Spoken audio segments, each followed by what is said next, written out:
की बात है। एक गांव में राजू और रवि नाम के दो आइसक्रीम व्यापारी अगल बगल के घरों में रहा करते थे। राजू बहुत सरल और अच्छा इंसान है। वह गरीब था, इस कारण एक छोटा आइसक्रीम ट्रॉली चलाकर अपना जीवन बिताता था। रवि घमंड और ईर्ष्या स्वभाव का था। राजू की उस छोटे ट्रक को देखकर उसका मजाक उड़ाता था। हर दिन सुबह राजू और रवि आइसक्रीम बेचने अलग अलग रास्ते में जाते थे। स्कूल का समय होते ही दोनों वहां पहुंचते थे। स्कूल के सारे बच्चे राजू के पास ही आकर आइसक्रीम खरीदते थे।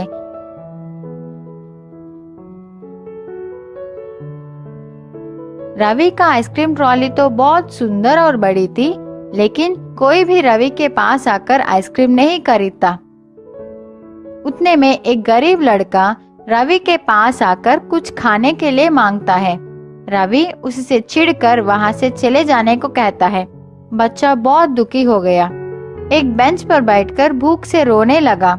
राजू को उस बच्चे की ऐसी हालत देखकर अपनी बचपन याद आई। राजू की बचपन भी ऐसी ही भी थी, वो भी एक अनाथ था।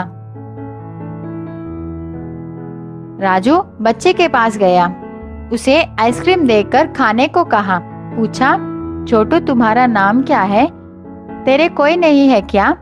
बच्चा उदास होकर कहा, मैं अनाथ हूँ, आप मेरा नाम छोटू ही समझ लीजिए।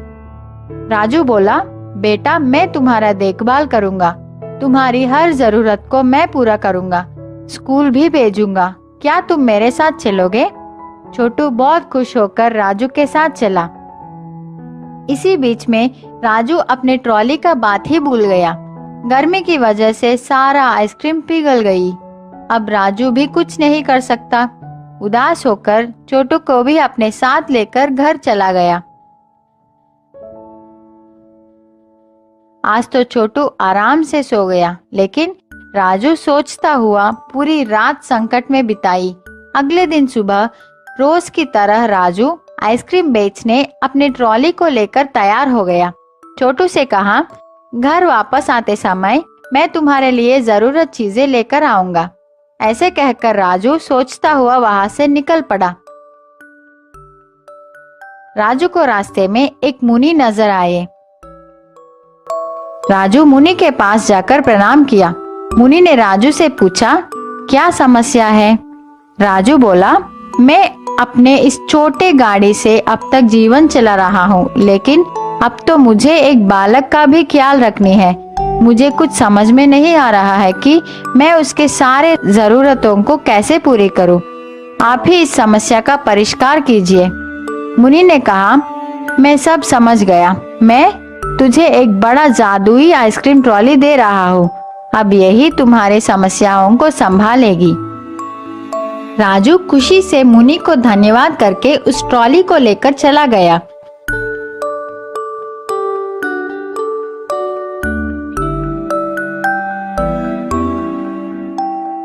रास्ते में आइसक्रीम भेजता हुआ जा रहा था। इतने में उसको शक लगा कि इतने सारे आइसक्रीम कहाँ से आ रहे हैं, मैं तो इतना नहीं लाया। वह डब्बे को खोलकर देखा तो राजू चौंक गया। उसको समझ आ गया कि ये सब मुनि की महिमा है। रोज की तरह राजू स्कूल के पास आ गया। रवि को राजू की इस नए ट्रॉली को देखकर जलन होने लगा। राजू को इस दिन अच्छा व्यापार हुआ, बहुत पैसे भी मिले। उन पैसों से राजू छोटू के लिए नए बैग, पुस्तक, कपड़े खरीदकर घर लौटा। छोटू बहुत खुश हो गया।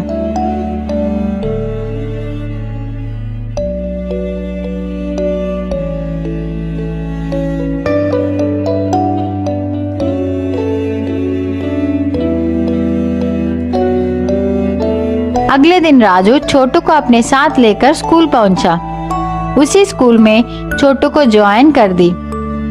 राजू का व्यापार अब अच्छी तरह चल रही थी। कुछ दिनों के बाद राजू का जीवन कुछ ज्यादा ही बदल गया, बहुत धनवान हो गया। छोटू भी बहुत खुश है। रवि राजू की इस खुशी को सह नहीं पाया। उसको लगा, क्या ये आदमी आइसक्रीम बेच के इतना ज्यादा कैसे कमा रहा है? जरूर इस ट्रॉली में कुछ तो गड़बड़ है। मैं आज रात ही इस बात को पता लगाऊंगा। रात का समय, सब लोग सोने के बाद रवि चुपके से राजू की आइसक्रीम ट्रॉली के पास आकर ट्रॉली के अंदर देखा। उसको तो खाली आइसक्रीम छड़ी दिखाई पड़ी, लेकिन शक के कारण रवि एक हथौड़े से मार मार कर उस ट्रॉली का सर्वनाश कर दिया। रवि को लगा कि कोई जाग गया है। वह तुरंत वहां से भाग गया। अगले दिन सुबह उठकर घर से बाहर आकर देखा तो वह चौंक गया। उसकी ट्रॉली तो टूट गई थी। रवि राजू की ट्रॉली को देखा, वह तो ठीक है। रवि अपना सर पकड़कर रोने लगा। सीख, कभी भी दूसरों की खुशी और विकास को देखकर ईर्ष्या नहीं करनी चाहिए। हमारी सोच हमेशा अच्छी होनी चाहिए। अगर हम किसी को अच्छा करेंगे तो वह भी हमारी भलाई ही करेगा।